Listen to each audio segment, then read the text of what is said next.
Bismillahirrahmanirrahim. Assalamualaikum warahmatullahi wabarakatuh. Pada pembelajaran kali ini kita akan membahas kekongruenan. Nah, pada pembahasan sebelumnya kalian sudah belajar kesebangunan ya. Nah, sekarang apa bedanya kesebangunan dan kekongruenan ya? Kesebangunan ini berasal dari kata sebangun. Nah, kalau sebangun bentuk sama dan ukurannya berbeda. Nah, apanya yang sama? Nah, yang sama adalah bentuk bangun datar. Di kesebangunan dan di kekongruenan yang akan kita bandingkan adalah dua bangun datar. Nah, jadi kalau sebangun bentuk bangun datar yang memiliki bentuk sama dan ukuran berbeda. Nah, kalau kongruen bentuk bangun datarnya sama dan ukurannya sama. Kalau kongruen itu sama persis. Nah, ini hanya definisi secara umum perbedaan antara kesebangunan dan kekongruenan ya. Nah, di sini Bu Heni ada beberapa gambar ya, mana yang merupakan gambar yang sebangun, mana yang kongruen. Nah, sekarang perhatikan yang gambar pertama ya. Nah, dua bangun ini kalau dilihat secara kasat mata saja sudah sama ya, bentuknya sama, besarnya sama. Nah, kalau seperti ini maka kedua bangun ini merupakan dua bangun yang kongruen ya, kongruen. Nah, sekarang saya beri tanda seperti ini ya, perhatikan. Nah, kongruen. Nah, sekarang pada gambar yang kedua perhatikan ya, di sini ada dua segitiga. Nah, kedua bangun datar ini ya bentuknya sama tapi ukurannya berbeda. Nah, maka kedua bangun ini sebangun ya.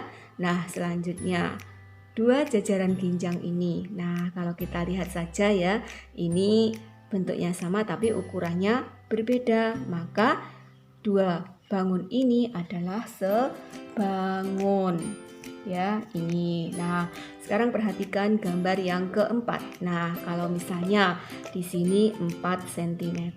Nah, di sini juga 4 cm. Nah, dua bangun ini bangun persegi ya, bentuknya sama, ukurannya juga sama, meskipun tidak sama menghadapnya, tapi kedua bangun ini adalah kongruen ya, bentuknya sama dan ukurannya sama. Jadi kedua gambar ini merupakan dua bangun yang kongruen itu ya. Selanjutnya kita akan membahas kekongruenan ya. Nah, dua bangun datar disebut kongruen jika mempunyai bentuk dan ukuran yang sama. Nah, di sini sudut-sudut yang bersesuaian sama besar dan sisi yang bersesuaian sama panjang. Nah, dari pengertian ini kita dapat menentukan dua syarat kekongruenan dua bangun datar, yaitu yang pertama, sisi yang bersesuaian sama panjang. Yang kedua, sudut-sudut yang bersesuaian sama besar. Ini syarat-syarat dua bangun datar yang kongruen. Nah, kekongruenan itu dilambangkan dengan, perhatikan, kekongruenan disimbolkan dengan lambang seperti ini ya. Nah, seperti ini. Nah, untuk lebih jelasnya perhatikan contoh berikut. Selanjutnya perhatikan contoh berikut. Diketahui ya, segitiga KNM, perhatikan segitiga KNM kongruen dengan segitiga NLM. Nah, ini kongruen. Nah, jika panjang KN 5 cm, selanjutnya panjang KM 10 cm, dan sudut NKM 60 derajat, maka tentukan panjang sisi dan sudut yang belum diketahui. Nah, sekarang perhatikan, kalau KN 5 cm, otomatis NL-nya juga 5 cm. ya kan?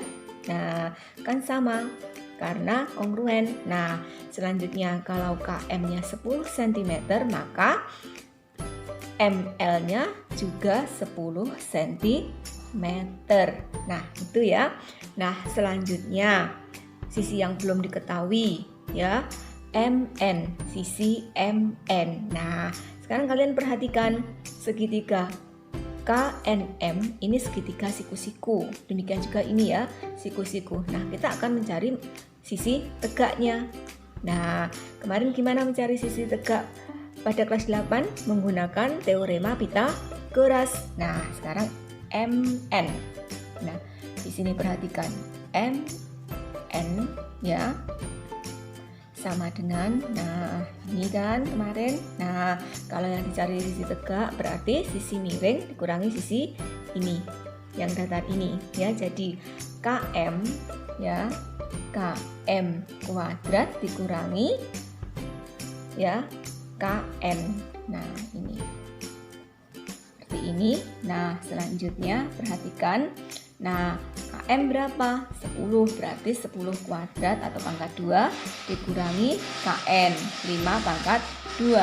Nah, sama dengan 10 kuadrat 100 ya, dikurangi 5 kuadrat 25. Nah, sama dengan akar 75. Nah, akar 75 bisa dibuat 25 kali 3. Nah, akar 25 seperti ini kita jabarkan seperti dulu ya.